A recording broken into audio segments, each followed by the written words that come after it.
Google, our future AI overlords, praise the magnificent Google, recently held its annual I/O Developers Conference where it announced a flurry of new projects and innovations it's been working on. Unfortunately, Overlord Google once again refused to announce when it plans to take over the world and mark us all as inferior beings not even worth the very minimal effort to squash under its superior AI boot. But the announcements we did get are pretty cool too, I guess, which is why in this video we'll take a look at a few of the biggest and most exciting new things Master Google decided to reveal at this year's conference. Hey, but before we dive into the meat and main content, I want to let you know that this video is brought to you by my Twitch channel. I'm not getting paid by them, but I wanted to let you know that we have a Twitch channel, twitch.tv/UFDisciple, where I'm going to be live streaming from now on. Everything's going to be dedicated over there, so follow me over there. If you want to, you can use your Amazon Prime subscription to give me Twitch Prime, which technically would make this a paid ad spot, in which case, thank you, but I'm paid by you, not by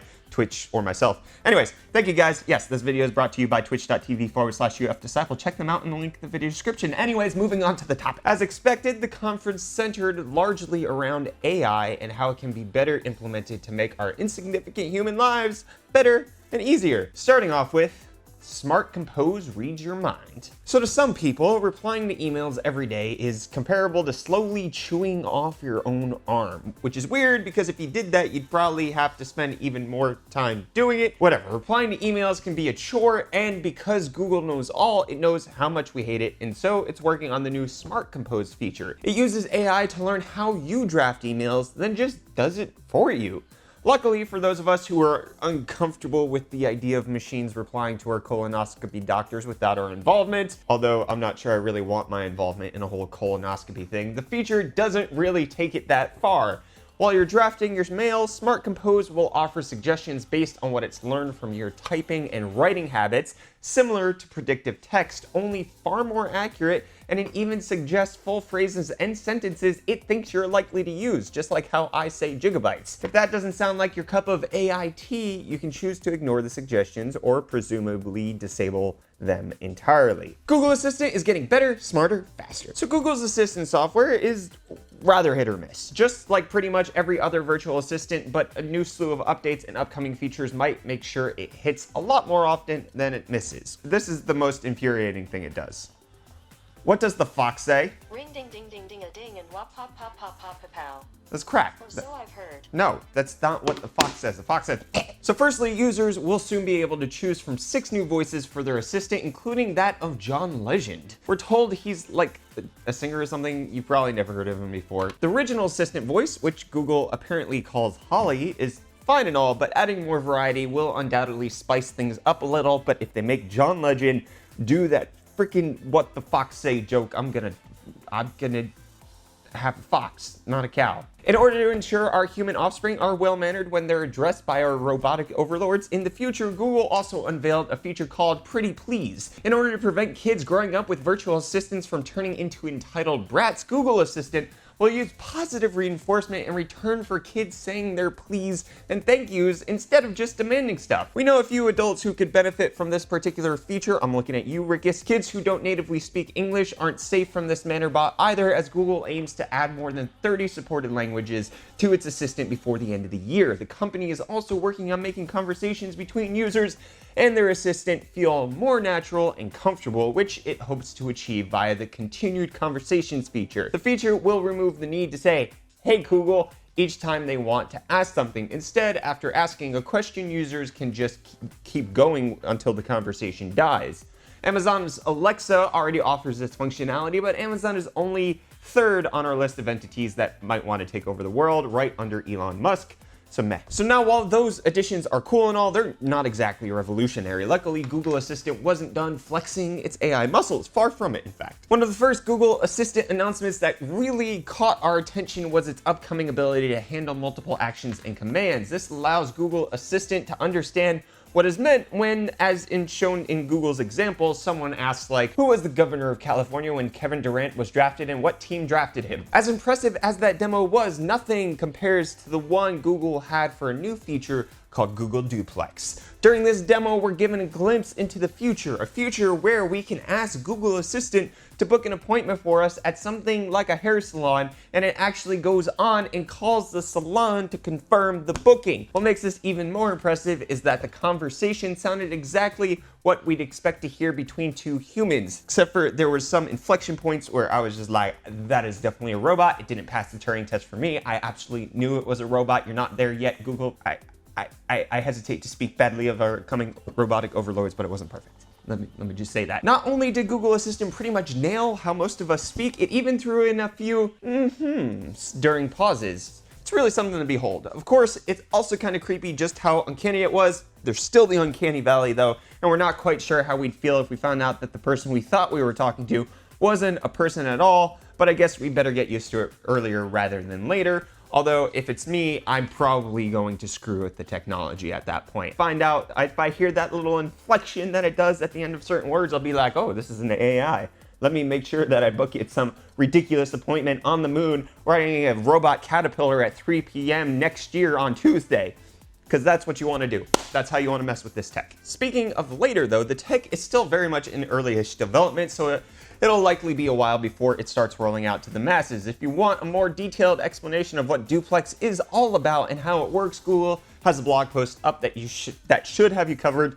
Links in the video description as always. In related news though, coming this July, we should be getting new smart displays similar to Amazon's Echo Show. Except instead of Alexa, we're getting Google Assistant because it's the better AI, presumably the more benevolent one too. And because it's Google, these displays will have no trouble displaying YouTube videos. Android P wants you to moderate your phone time. So Android P is a pretty strange update that should start rolling out onto Android this summer. It's strange because the general idea behind it is to help you moderate how much time you use your phone every day. It'll include a dashboard that shows information like how you're spending your time on your device, including time spent in apps, how many times you've unlocked your phone, and how many notifications you've received. This will probably be a pretty big reality check once you realize you've wasted 15 hours a day playing Candy Crush this week, Tank. If you feel like you're spending too much time in a specific app, Android P will let you set time limits for said app, reminding you not to waste your life away. The update also upgrades the Do Not Disturb mode and adds the ability to enable the mode by flipping your surface face down on a surface. Other notable features of Android P include adaptive battery, which makes use of machine learning and AI to restrict background apps and processes to save battery life, and adaptive brightness, which learns how bright you prefer your screen to be in different lighting conditions and adjusts it automatically. Android P will also be able to predict which actions you're likely to take after opening an app. Like in Facebook, you just go, yeah, I'm done. That's all I need of Facebook. I don't really care what your cat's doing, Susan. Most of the other stuff as fast as possible. So Google announced far too many cool new things to go too in depth on in this video. So here's a quick breakdown. Google Maps is getting social and augmented reality navigation is coming. Maps is getting Yelp and Foursquare-like capabilities, letting you find the latest trending spots and letting you coordinate your outings with your friends straight from the app. If you're planning on walking to any of those hip and happening spots, you'll eventually be able to use augmented reality to find your way thanks to AI and Street View working together. Google Photos, but better, AI will let the Google Photos app analyze your photos and gives it the ability to do stuff like separate backgrounds from whatever your subject is in order to make one black and white and not the other, or to make the color of one come out more than the other. It'll also be able to colorize photos taken in black and white. It'll also learn to make recommendations like seeing you have your best friend in a few pictures and suggesting that you send them to said friend, which you can do with a single tap. Hopefully it allows you to get rid of ex-boyfriend and girlfriends in old photos once it realizes that you broke up with Tony. Google News gets better though, less closed-minded. Google News will start using AI to organize various articles into storylines and presents you the ones that you think it might be in, that it thinks you might be into. While it sounds like a great way to only reinforce your worldview, Google claims that Google News will present a range of perspectives. Sure, Google, sure. We know you're into echo chambers because it makes you the money. Google Lens is kind of amazing. This is not the first time we've heard of Google Lens, but we're always excited whenever info for it pops up. The feature will be built straight into the cameras of certain devices and will let users do stuff like copy text straight from a photo and paste that text into text fields. Google Lens will also be able to scan what your camera is pointing at, say shoes for example, and then gives you suggestions on where to buy those shoes or something similar. It's called Style Match. The sheer amount of AI-focused features and AI-enabled products Google is working on is astonishing and more than a little overwhelming. The company is clearly sparing no expense in order to innovate and improve AI capabilities, and from what we've seen so far, there's a lot to get excited about. Heck, many of the features that were shown off were things we never even knew we wanted before now. It's clear that AI is the future, whether that ends up being a good thing or a bad thing. I mean, it totally won't be a bad thing. AI is the best. Google is the best. Please, no, Google! I'll never speak out against you again. I promise. I'll always say please and thank you. Please, please. Okay, now that I've been murdered by Google, please let me know what was your favorite thing announced at Google I/O by telling me down in the video comments or in the community Discord, which we have as a link in the video description. Also, big shout out to Wootware for sending me to the United States with this laptop. The Wootware Wootbook has everything that I need to get my video editing done here while I'm on the road. From a Core i7 processor to a GTX 1070 graphics card to a gorgeous IPS display to a solid chassis that can stand the test of me traveling with all of my kids. It's fantastic. So if you're in South Africa and you're looking to pick up a great priced, awesomely spec notebook, you can head on down to the link in the video description for Wootware to check out the Wootware Wootbook. That's going to wrap it up for today's video. Be sure to smash that like button if you enjoyed this video. Please get subscribed to stay up to date on all of our tech related content. I am Brett with the UFD Tech channel. Thank you so much for watching, and I will see you all in the next video. Cheers.